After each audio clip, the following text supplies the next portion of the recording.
Итак, дорогие друзья, мы рады приветствовать вас на нашей лекции. Не буду забирать большое количество времени у нашего гостя Александра Ласло. Очень коротко представлю его. Это профессор, ученый, директор по исследованиям в Институте исследований новой парадигмы Ласло. Сегодня нам он поведает о смыслах работы с будущим. И, в общем-то, я передам ему слово. Вы сможете услышать все из первых уст. Если у вас будут вопросы, пожалуйста, направляйте их. Мы обязательно их зададим, зачитаем профессору, и он на них ответит. Пожалуйста, присоединяющиеся к нам в Zoom, не забывайте отключать свой звук.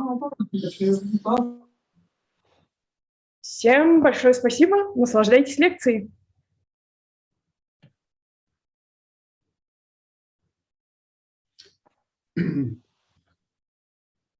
Здравствуйте, меня зовут Саша. Okay, that's about as far as I have in Russian, but good afternoon to you. I'm speaking to you from Buenos Aires, Argentina, where I live and work. And I'm very happy to be able to share with you some ideas about future thinking. I know you're in the Foresight School working on questions of 100-year vision, and what kind of perspective do we need to develop during this time? I'm going to share with you some ideas that I have been working on in this aspect of future thinking. So I'm going to go straight to my slides and share with you some of my ideas in that way. Let's go and choose the slides here and share. Okay. And let me just check one thing more. Sorry, before I start the slides, I need to make sure that my sound is on for the slides. Yes, sound is on. So now we can go and we can start the presentation here. Okay. So, my presentation is on this aspect of leadership for thrivability thinking in action. So you can look at this as leadership for thrivability or leadership for thrivability thinking in action. What is thrivability thinking in action? And what kind of leadership and perspectives do we need to be able to provide that kind of leadership and engage with others? So one thing we can think about in this relation is how this might be a challenge for us to see the natures of change in the systems that we're working with. And I would suggest that maybe the real challenge is to see things in ways that allow us to act on them and with them, that don't just create the same reality that we live in all the time. How do we perceive the possibility of a different reality and then be able to move towards that? So this is, for me, a big crucial point for our for my presentation. For example, often we are thinking in terms of the world that we live in terms of our own identities. And we end up living in a world that is full of difference of nationality.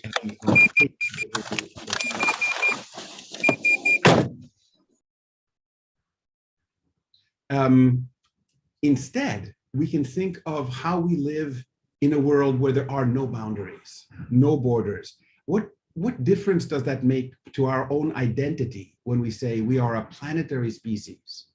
It's one planet, one home. So just some things to already start thinking about what's our default way of thinking. Okay. One very interesting approach that comes out of South Africa, you may have heard of it, is called Ubuntu. And the Xhosa and the Zulu tribes of South Africa have this way of looking at the world. Ubuntu, as it says here, is the essence of being a person. It means that we are people through other people. We cannot be fully human alone.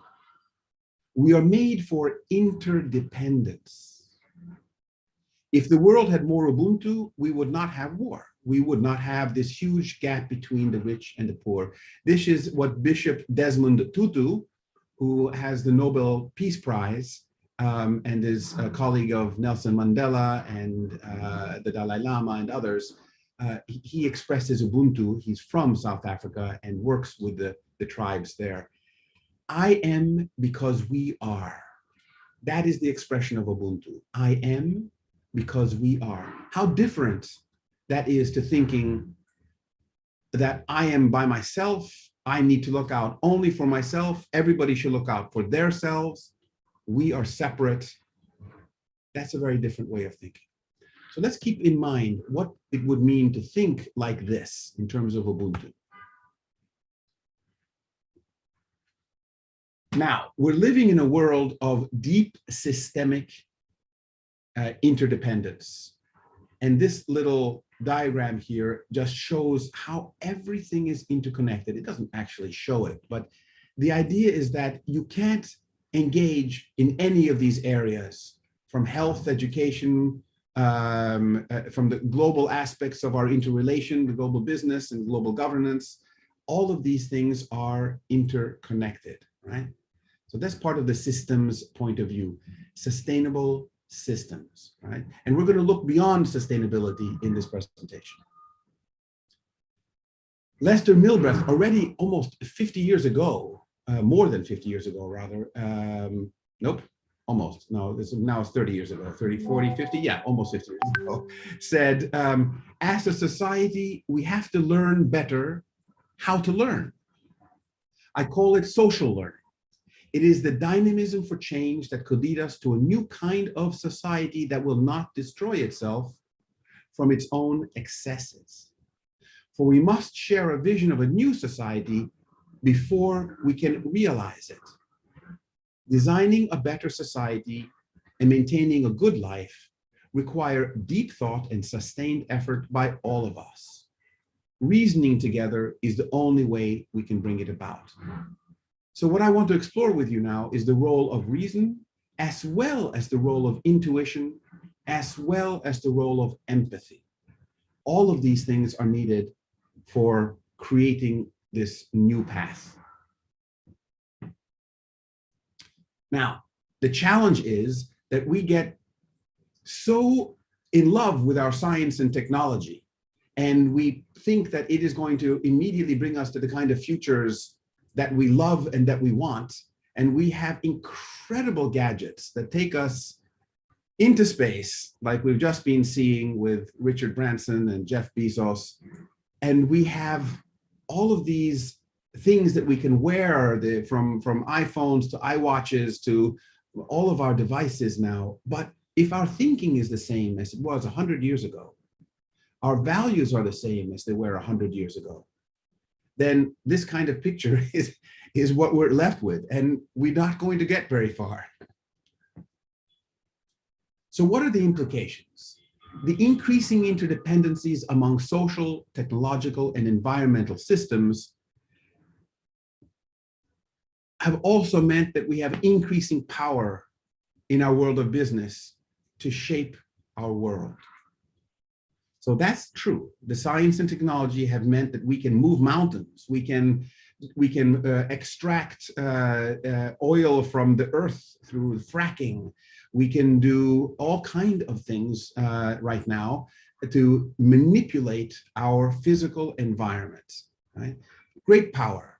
And with this great power, we can make the world a much better place. Absolutely. This is true. But as this guy says, the unleashed power of the atom has changed everything, save our modes of thinking, and thus we drift towards unparalleled catastrophes. Okay?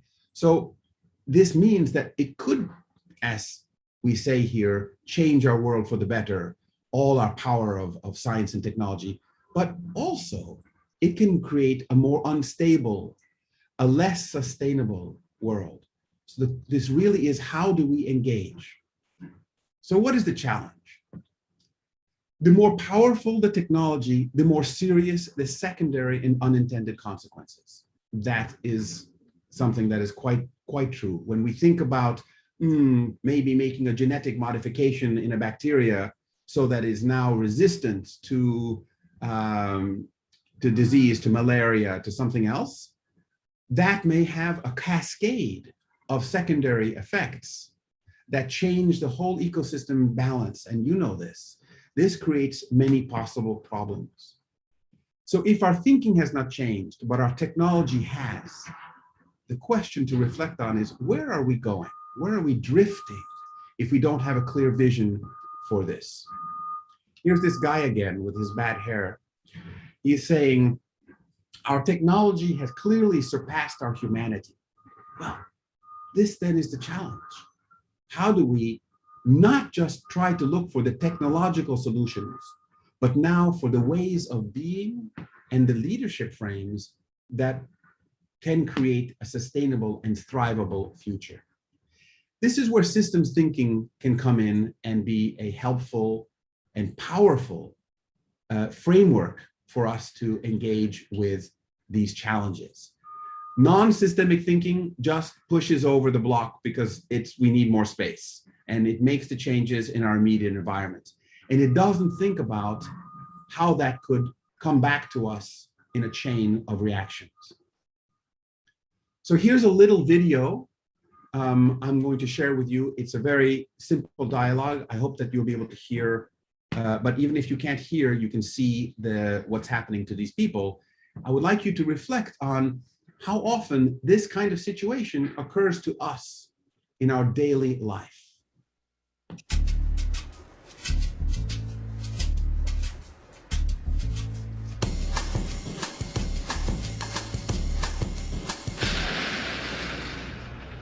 Whoa, that's not good.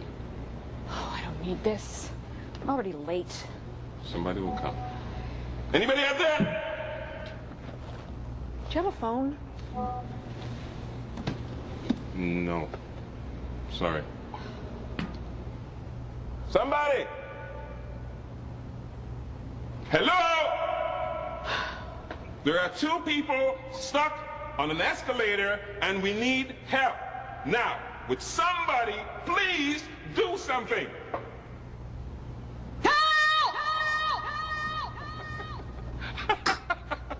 I don't believe this. You gotta be kidding me. I'm gonna cry. Well, there's not enough left to do, is there? So this little video simply is a ridiculous situation. But how often do we find ourselves in these ridiculous situations? There are terms now in the sociology of technology where we talk about being app-enabled or app-dependent. Being app-enabled is when we use our smartphone or our devices to be able to, let's say, navigate, have a GPS, and we navigate. That's great. But if we lose our phone or our GPS isn't working, then we can feel we can't go anywhere. I don't know how to move. I don't know, I'm dependent on my technology. So sometimes the question of this interdependence becomes a codependence with our technology.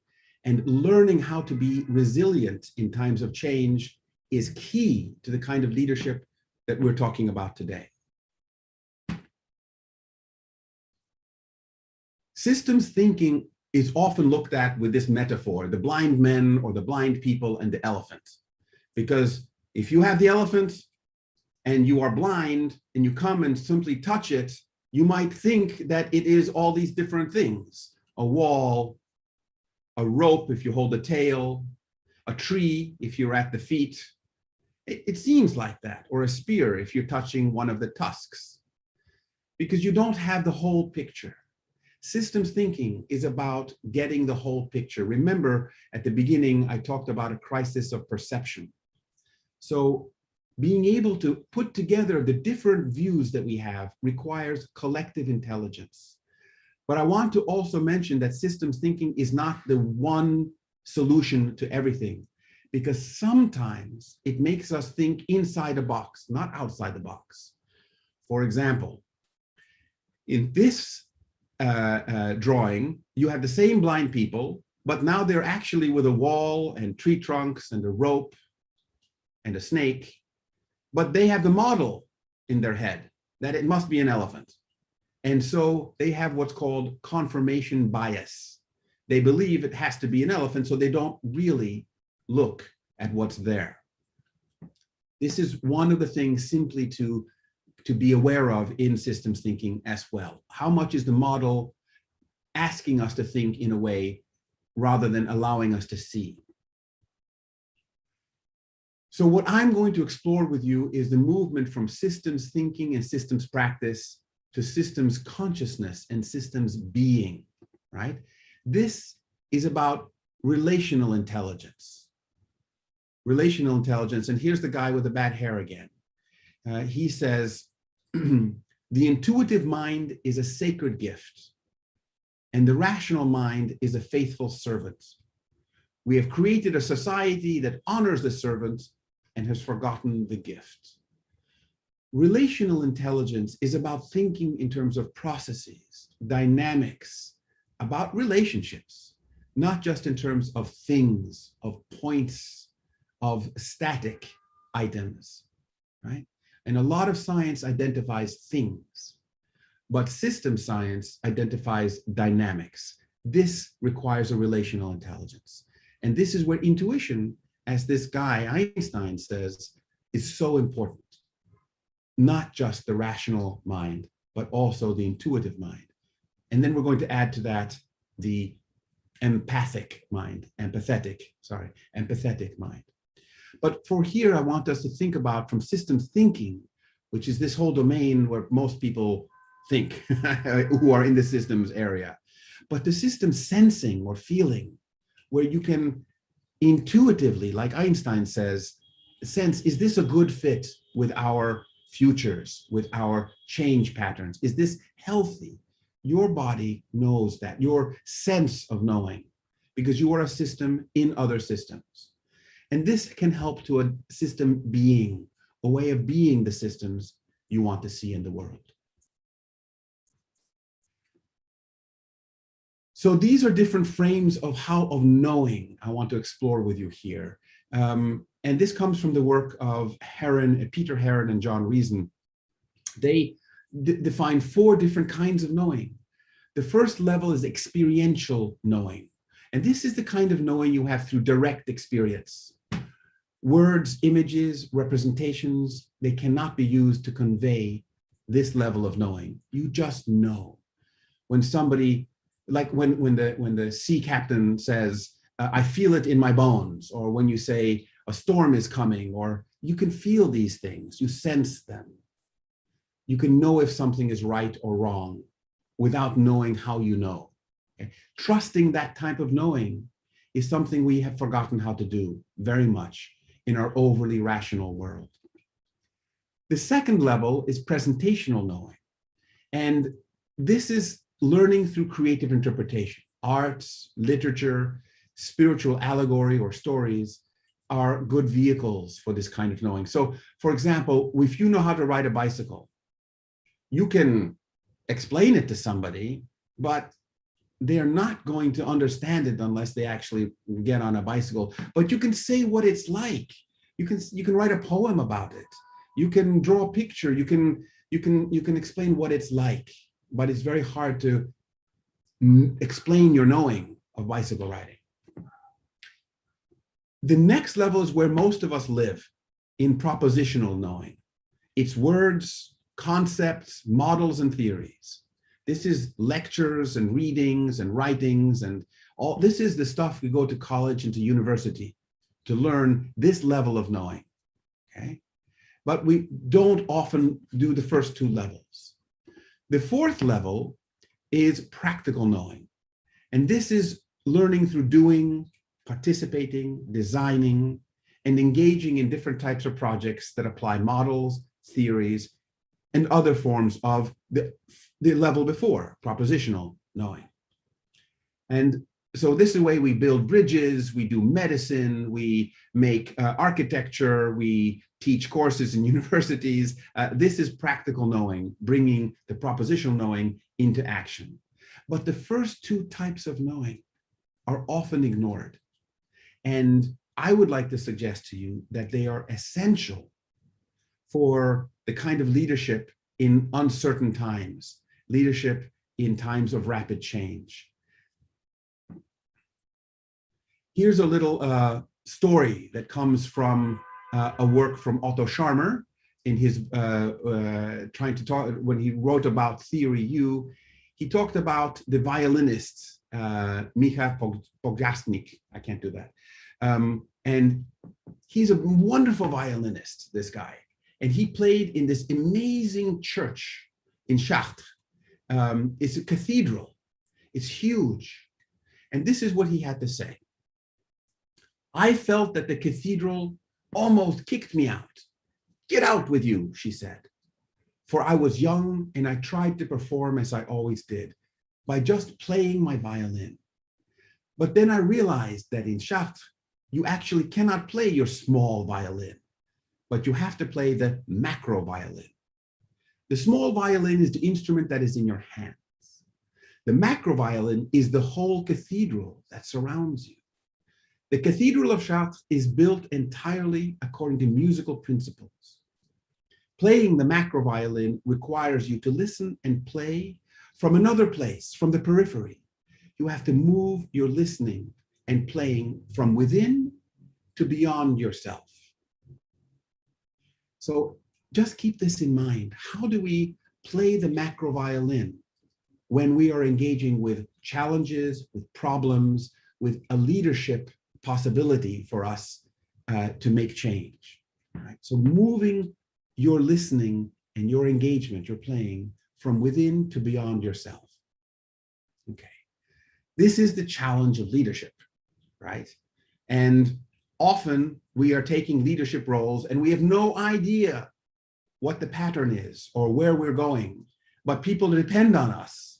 And so we move forward. How can we get an idea of where we're moving when we can't smell a damn thing like this poor dog, where everyone is counting on them to go someplace?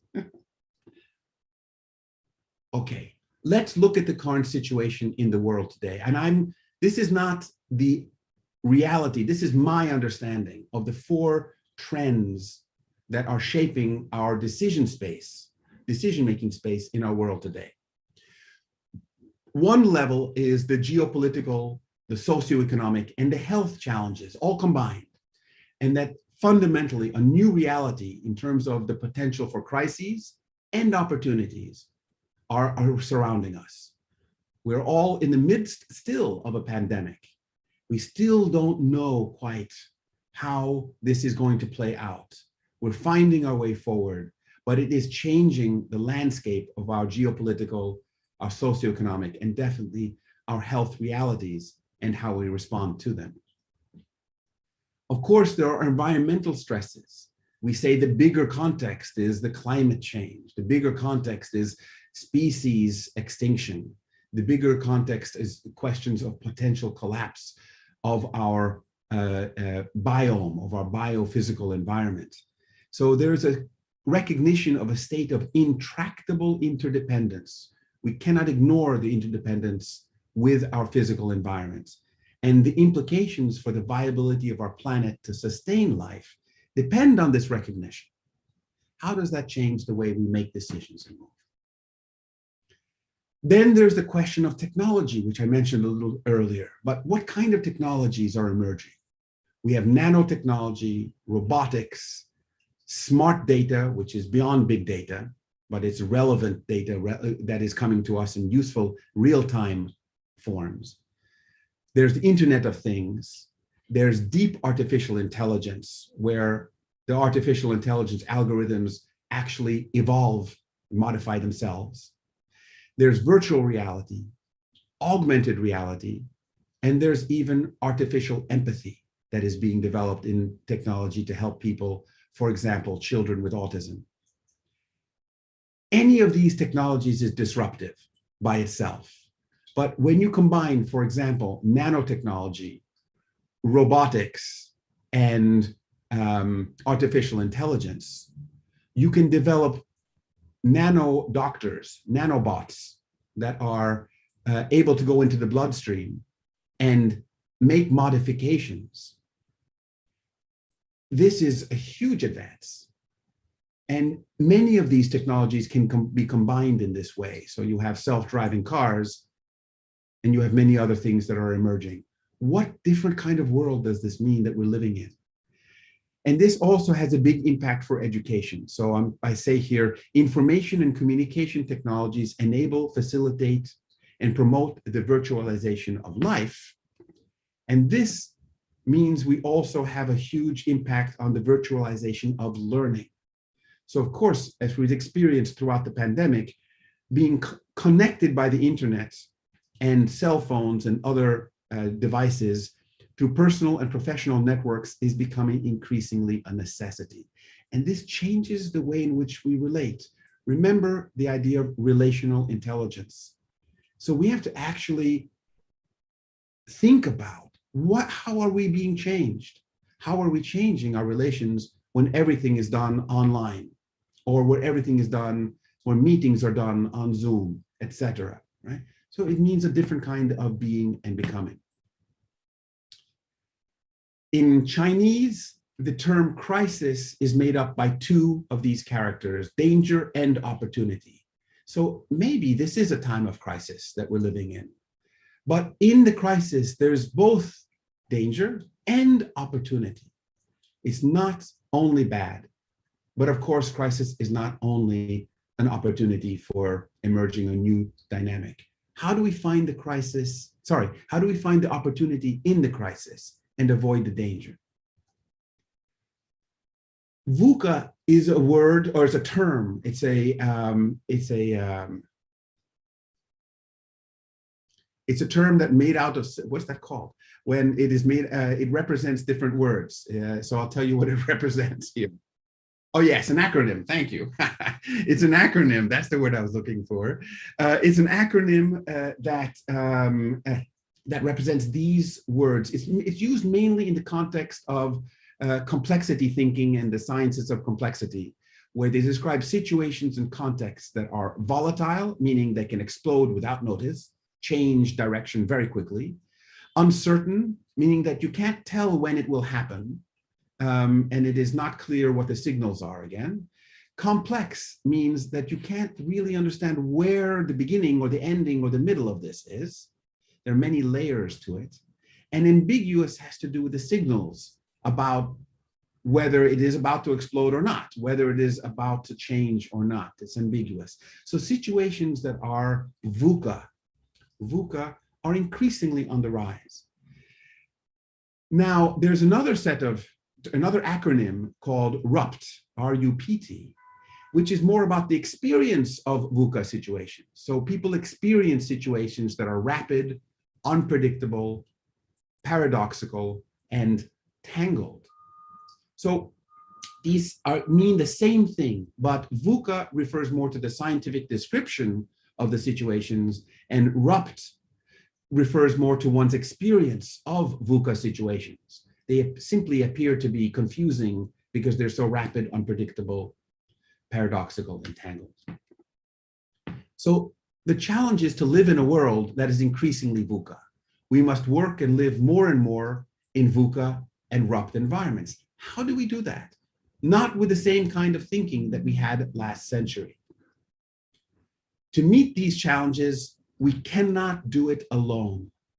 So my argument here is that we need to have the power of collective intelligence. We need to leverage the power of collective intelligence. Why? Because trying to address the change in VUCA and RUPT environments from a single point of view means that we do not know what our blind spots are, that we fall into our own myopias and don't see the pitfalls, the problems ahead, that we address things based on our own area of expertise, our monodisciplinary thinking, where we are physicists or where we are management or where we are biologists or whatever, that we don't know all the different perspectives, and that we have our own cultural biases based on how we think things change in the world, right? So we must use collective intelligence to address VUCA and RUPT environments. Oops, I went too fast here. Sorry, hang on, I'm going back. There. So Ross Ashby has this, he's a system scientist. He has this law of requisite variety. It says, if a system is to be stable, the number of states of its control mechanism must be greater or equal to the number of states in the system being controlled. The law of requisite variety.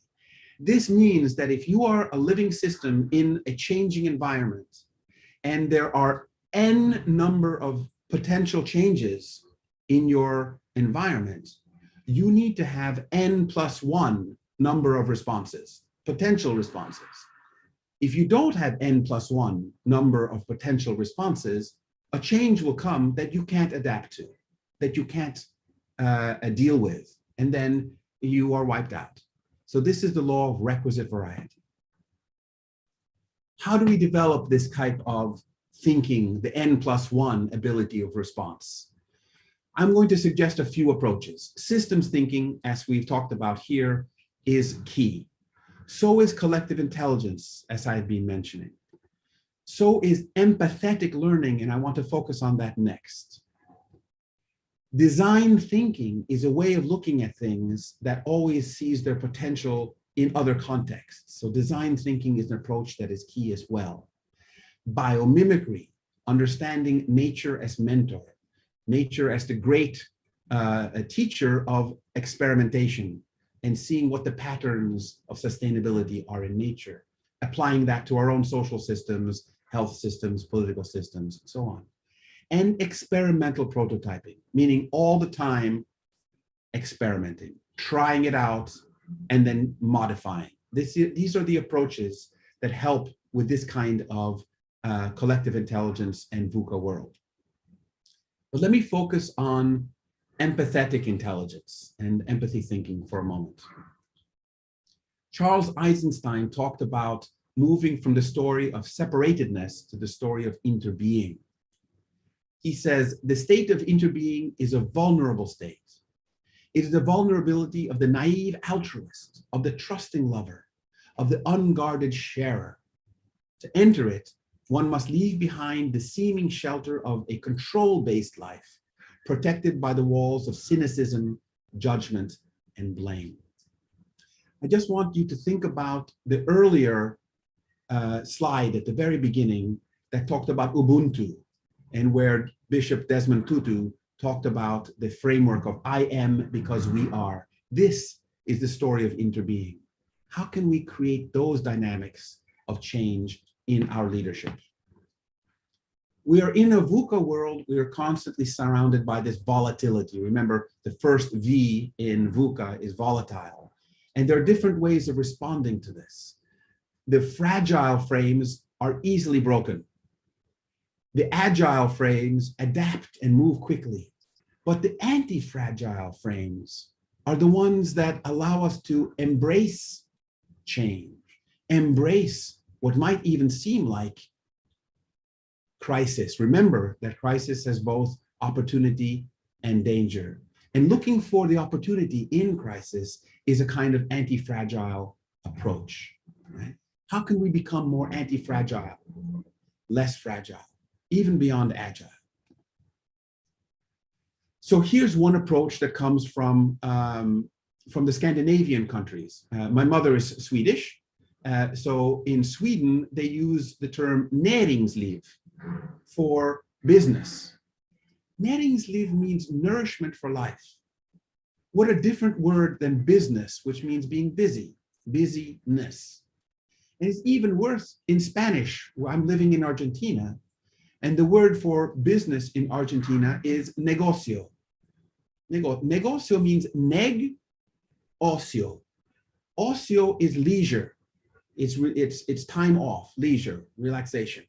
Neg ocio means the opposite, no leisure. That's business. It doesn't mean nourishment for life. If you have a path where your identity as a business person is the nourishment for life, you are engaged in future creating, life affirming, opportunity increasing dynamics. Opportunity increasing not just for your business, but for all the stakeholders that you engage with. Someone once asked me, what's the difference between evolution and learning? And I would suggest that evolution is the way the universe learns, and learning is the way human beings evolve. So our challenge here is to engage in nourishment for life as these evolutionary change agents, change leaders. This means moving from strategies that are only focused on survival. Survival is important, to strategies that are focused on sustainability, to strategies that are focused on being resilient, ability to rebound, and finally to strategies that are focused on thrivability. Thrivability is sustainability 2.0. It's the next level sustainability. And I want to talk about that also. The approach with this orientation toward thrivability is to create evolutionary learning communities that discover and innovate interdependent sets of solutions to VUCA challenges for a just, healthy, and thrivable planet. This is the higher calling of the leaders of evolutionary change, systemic change. And this is what I hope you will be able to be as leaders as well. Let's talk a little bit about, and I'm coming towards the end here so we can have some conversation and discussion as well. But let's talk about the frameworks of conviviality and thrivability. Ivan Illich suggests that conviviality is a mode of autonomous and creative interaction among people and between people and their environments. So conviviality doesn't mean just having nice parties. It means having an attitude, an orientation, and a competency that allows you to create nurturing environments for interaction with others. That is creating invitational spaces for interaction. How do you create those greenhouses, those systemic nurturance spaces, kind of technical term, but those kind of places and spaces that invite and encourage trust, that invite Ubuntu, that invite interbeing? This is what conviviality is about. Now, thrivability is the ability not only to engage in sustainable pathways of being and becoming, but also to celebrate life, find awe and wonder in the world around you, and integrate the sacred with the mundane. Sustainability is not enough. Of course, it's important. We have to learn to live within the carrying capacity of our environment, within the carrying capacity of our planet. And it's not just enough for us to be sustainable. Art, beauty, love, joy, these are aspects of being human that we must not forget. How do we create environments that nurture those aspects of being human as well? Beyond just, remember the diagram, the chart that showed survival and sustainable and resilience, beyond just survival and sustainability. This is where thrivability is important. So here is a little way of some practices you can engage with. The first level of practice is the intrapersonal level. It's right within you. It's about you. This is conviviality with yourself, individual thrivability. How are you leading your life? Are you healthy, emotionally and physically? So this is the first level. The second level is your level of interpersonal thrivability. It's conviviality with others, collective thrivability. This is where Ubuntu and interbeing come into play with other human beings. Do you have dysfunctional relations? Is there sabotage, intrigue? Okay, then that's not about collective thrivability. How do you create the dynamics that are interpersonally thrivable? The third level is the trans-species level. And this is conviviality with nature. It's the ecosystemic thrivability. And here, It's about Ubuntu or interbeing, but with other forms of life, with animals and with plants, but also with waterfalls and with lakes and oceans. It's about being interconnected. The fourth level is transgenerational. It's conviviality with our ancestors and future generations. It's remembering that we're part of a narrative, an ongoing story. It's honoring our ancestors and carrying the torch forward and remembering that right now we are future ancestors. Right this moment, you are a future ancestors of generations not yet born. Are you doing a good job? How are you being a future ancestor? And the last level is the pan-cosmic. This is conviviality with the deep dimension of the cosmos, the spiritual thrivability, knowing that we live in a universe that is rich with meaning, and that whatever our belief system is, this is not just a random engagement. We are part of a process of emerging this coherence in the universe. What does that mean to be part of that narrative? So I'm going to mention these same levels now, the 5 levels, like this. You can think of the first level as personal balance, the second level as community or communal balance, the third level as balance with nature, the environmental balance. The third level is balance with the ancestors, the fourth level is balance with ancestors and future generations. And the fifth level as your balance with the cosmos, the spiritual balance. When you have all 5 levels, you have what's called supercoherence. It's a wonderful ideal, very difficult to attain, but thinking about these 5 levels and the supercoherence of our being, that's a great challenge. What do leaders do? Leaders are people who normally declare possible what other people do not. They declare a vision for a future, they generate the future, and they mobilize others to create new realities. Leaders work on adaptive challenges, not technical problems. And I don't mean that they don't work on technical problems, but the technical problems are things where we know the solutions. We know that for this technical problem, we need to find the right algorithm, the right formula, the right approach. We need to find the expert. That we can solve. The adaptive challenge works on things we don't know, and it's more the challenges of the VUCA and the RUPT world. This is where the kind of leadership that I want you to think about is most relevant. Leaders think big and use systemic and strategic vision that we've talked about. They inspire and promote learning, change, and evolution. So here are 3 different frames for this. Mindset. This is the know-how competencies, know-how capacities. You have developing your worldview, which has hopefully those 5 dimensions we mentioned earlier, and you develop systemic and evolutionary thinking. This is your evolutionary leadership mindset. Be aware of that. Then there's a skill set. You need to have the know-how, not just the know-why. Skills for collaboration, skills for strategic conversations, for sustainability and thrivability.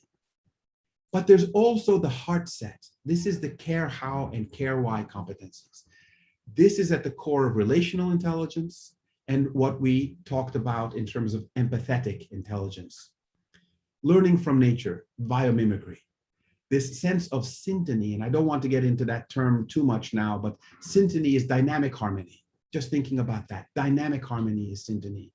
Creating and creative and intentional aligning with the dynamic harmony of our broader environment. Mindset, skill set, and heart set. Okay, I'm wrapping up now. Just to think about this. This is a little dense, but I want you to think about these 6 competencies, right? Think about personal evolution. This is a commitment to expand and intensify our consciousness, engaging in lifelong learning, and becoming an active observer, defining our role as participatory systemicists or systems changers, systems change leaders. So there's your own personal evolution. That's one competency that an evolutionary leader thinks about and engages in. Emotions and language. becoming aware of narratives, vocabularies, what are called speech acts that create the world, that create our living environment, and facilitating effective communication to enable emotional intelligence. So it's effective and affective, affection as well. Thinking in terms of emergence, understanding patterns of change, interconnectedness, and the dynamics of synergy and complex adaptive systems, right? So this is the VUCA challenge. Designing for thrivability, not just sustainability. Applying systemic sustainability principles, which is thrivability, and creating solutions to economic, social, cultural, and environmental problems, and designing living institutions, right? Collaboration and innovation, bringing people together, harvesting diversity, engaging in conversations that translate vision into action, and creating what we talked about as evolutionary learning communities, innovating for the common good. And finally, this concept of synty, this dynamic harmony and flow of relational intelligence. This is developing this sense of dynamic harmony, the syntony sense, moving from walking the talk to dancing the path, and embodying this evolutionary consciousness that I've been talking about throughout. And the key here is all of these 6 competencies needs to be cultivated together. Theodore Roszak says, we undergo the evolution that we envision for ourselves. What is our potential? How can we remember our ability to human well, to be truly human with each other in the creation of our futures? So the challenge is to learn to be the systems you want to see in the world. Mahatma Gandhi said, be the change you want to see in the world. I'm putting this as be the systems you want to see in the world. What kind of communities, educational institutions, organizations are the kind that represent you well? But if you notice, this little saying here also says, be you in the world. Be you in the world in yellow. So that is true, your expression, not just your rational thinking, but your relational thinking, your intuitive thinking, your empathic thinking. It also says the systems want to see. There is the empathy. What is seeking to emerge? Listening into potential is a competency of the evolutionary systems change agent. So, большое спасибо. Thank you so much. And this is my thoughts that I simply am sharing with you here and now. Thank you again. Thank you so much for your inspiring presentation. As you know, there is a number of people listening to us, and they have forwarded their questions to you. If you don't mind, I will read them out in Russian. Our translator will translate them to you, and you will reply. Everyone will hear the answers. Очень хорошо. Okay, I will switch to Russian channel. Just a second. Дорогие друзья, к нам поступило несколько вопросов. Первый вопрос – это, Александр, как вы определяете термин процветание?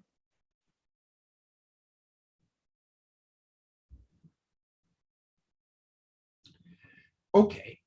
Well, thrivability is something that, let me just go back to one of the slides that I have here that actually has that definition for you. And I need to then go back and share here the screen one more time, right here. Okay. So thrivability, as you see here, is the ability not only to engage in sustainable pathways of being and becoming, right? This is this, oops, sorry, that's this area here, right? But also to celebrate life, find awe and wonder in the world around you, and integrate the sacred with the mundane. Specifically, to answer your question more directly, thrivability means living beyond just sustainability objectives. So it's recognizing that the human being is not dedicated just to finding ways of living within the carrying capacity of our environment, but also recognizing that the human needs to express and recognize and celebrate life, to find joy and awe in the dynamics of being and becoming, and also to recognize the sacred in life and in each other. So thrivability celebrates full spectrum humaning, is the way I like to put it.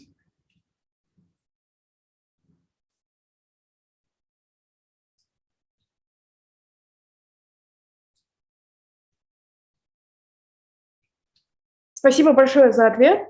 У нас еще для вас есть два вопроса. В чем вы видите основную задачу по обучению современного человека?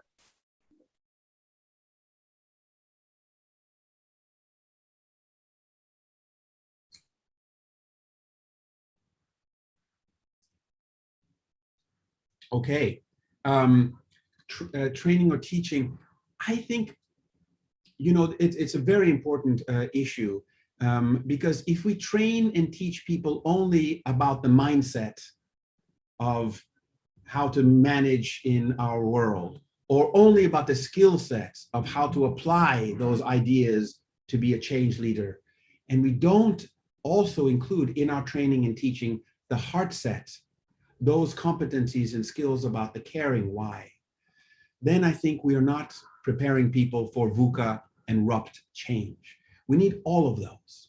And for the key concepts for training and teaching, I think, is an empathy-based learning approach, where we learn how to listen into what is seeking to emerge.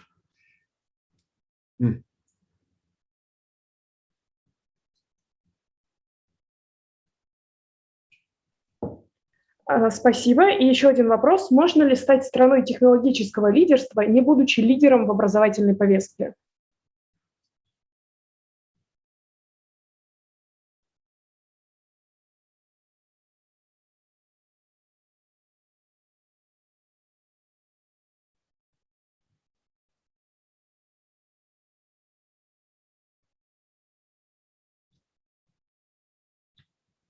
Yeah, these are great questions. You know, I would say, yes, it's possible, but is it good? No. I think one can become a mechanical leader. And we have had a lot of those kind.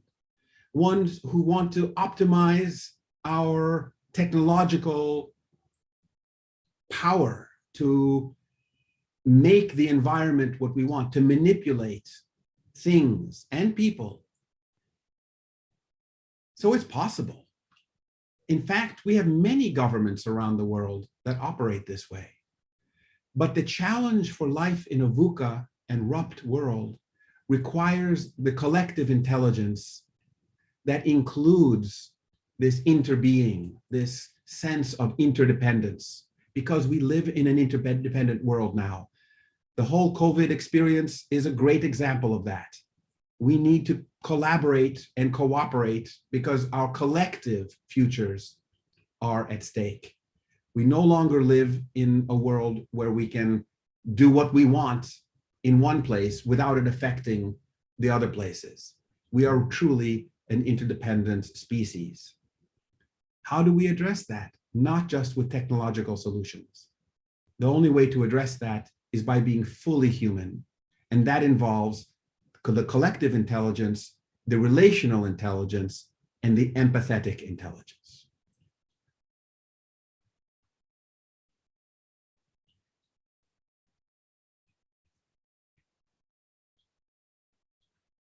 Огромное спасибо. И у нас есть еще несколько вопросов. Скажите, какой главный вызов стоит перед гуманитарными науками?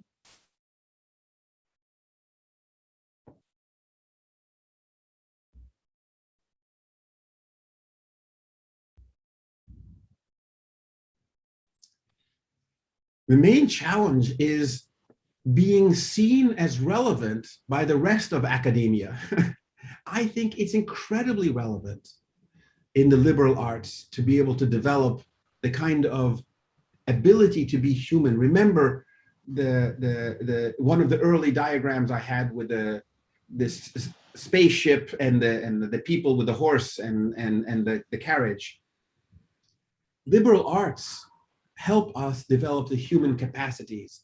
But when we focus only on STEM, STEM is the focus on science, technology, engineering, and mathematics. And there's a big push on STEM education, science, technology, engineering, and mathematics. But people are now creating STEAM, science, technology, engineering, arts, and mathematics. And some others are calling it STREAM with an R, stream, like a stream of water. And that is science, technology, relational thinking, engineering, arts, and mathematics, STREAM. So bringing in relational thinking and the arts helps us to be able to understand why is this important. It helps us get to the experiential knowing and remember that framework around the experiential knowing, for example, where you sense things are right. This is very important as well. So that, I think, is the challenge for the liberal arts, is to be able to get themselves heard and seen as relevant, because I think they are very relevant in academia, but it needs to be made clear through, hopefully, the kind of presentation I made today.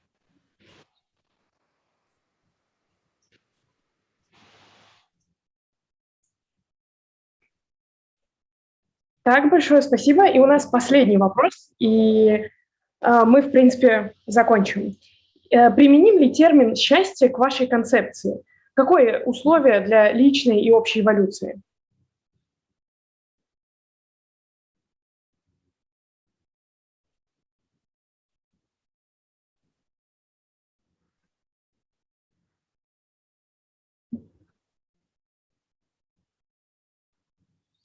Well, you know, there are a lot of efforts today in the world to try to define new measurements of success.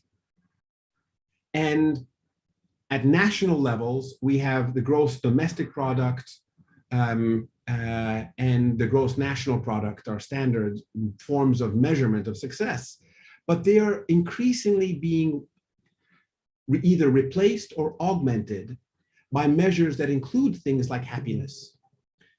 You know that in Bhutan, for example, the Kingdom of Bhutan, they are using the gross national happiness index instead of the gross national product index.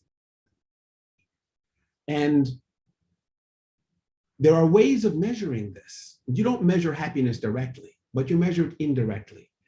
When I would ask sometimes in my MBA students, what is a measure of success?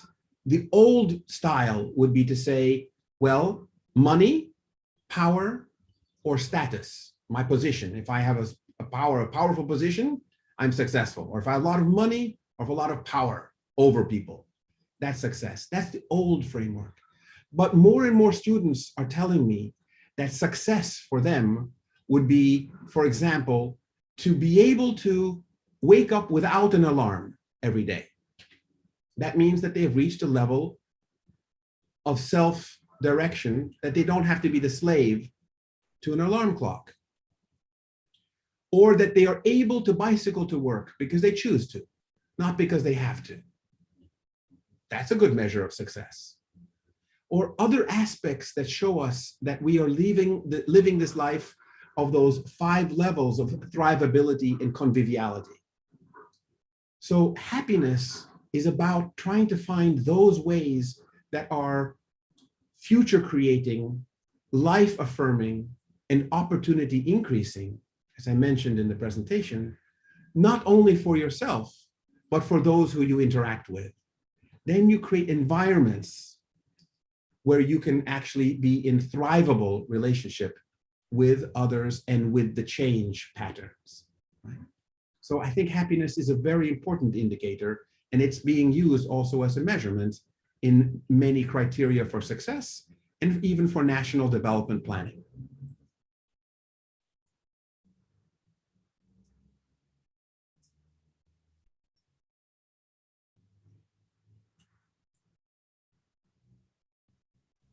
Okay, thank you very much for your replies. You had a very inspiring presentation, and thank you for your answers. We have run out of time. Thank you once again, and I think this lecture is over. Большое спасибо, and you have my email. Let people know that if they have further questions, then my email is on the presentation, and they can always find out more. In part of my email, it shows the URL for my institute, the Laszlo Institute .com, and we can find out more there. I'm happy. Oh, please share with them the PowerPoint, the PDF if they want it. Yes? Yeah, Thank you so sure. much. Thank you. Bye-bye.